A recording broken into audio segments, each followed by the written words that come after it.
નમસ્કાર મિત્રો, અત્યારે આપણે એક દિવાનપુરા ગામની અંદર આવ્યા છે. મહેસાણા જિલ્લાની બાજુમાં ગામ છે. ત્યાં અમારા લાલભાઈએ બટાકાની ખેતી કરેલી છે.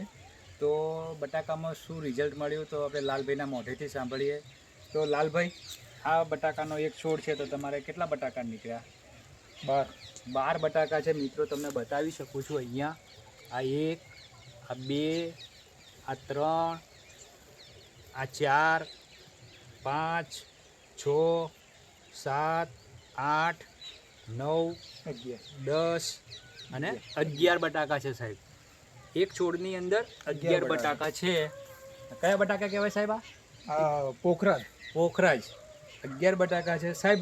રિઝલ્ટ કહેવાય કે ના? રિઝલ્ટ પૂરેપૂરું પૂરેપૂરું. તો ઇન્ડિયા ગ્રોની કઈ પ્રોડક્ટ વાપરી તમે? ઇન્ડિયા ગ્રોની આપણે પહેલી પાયામાં ભૂવસ્ત્ર, ગ્રો મેજિક, હા, પછી એમાં સ્પ્રે, હા, અને ઓલિવ. એટલે એને ડોઝ કેટલી વાર આપ્યા? આપણે છંટકાવ કેટલી વાર કર્યો? છંટકાવ 2 વખત ને પાયામાં એક વખત. તો તમને આ બટાકા તમે જોઈ શકો છો કે આની અંદર કોઈ બીમારી જેવું લાગે છે તો માટી વળગી છે.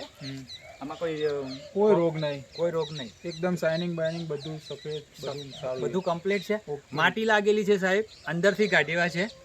અને મારું કહેવાનું કે આપણે કોઈ પણ ખેડૂતને સજેસ્ટ કરાય આ પ્રોડક્ટ? 100%. અને તમે છેલ્લા 2 વર્ષથી પ્રોડક્ટ વાપરો છો? 2 વર્ષ ઘઉંમાં વાપરેલી. ઘઉંમાં પણ કેવું છે તમને રિઝલ્ટ? 100% રિઝલ્ટ છે દોસ્તો. લાલભાઈનું કહેવું છે કે મેં ઘઉંમાં પણ 2 વર્ષથી વાપરું છું અને ઘઉંમાં અત્યારે પણ વાપરીને આ બટાકાની અંદર તમારી સામે લાઈવ ડેમો છે, તમે જોઈ શકો છો. તો નેક્સ્ટ આપણે બટાકામાં ફરતી કરીશું 100%. અને બીજા ખેડૂતોને કહીશું 100%. તો લોકો આઈને જોઈને જાય એટલે એમને ખબર તો પડે ને, ખબર પડે ને, આપણે બતાવીશું બીજા લોકોને. તો દોસ્તો, આટલું જબરજસ્ત રિઝલ્ટ મળ્યું છે. તો જય હિન્દ, જય માય લાઈફસ્ટાઈલ.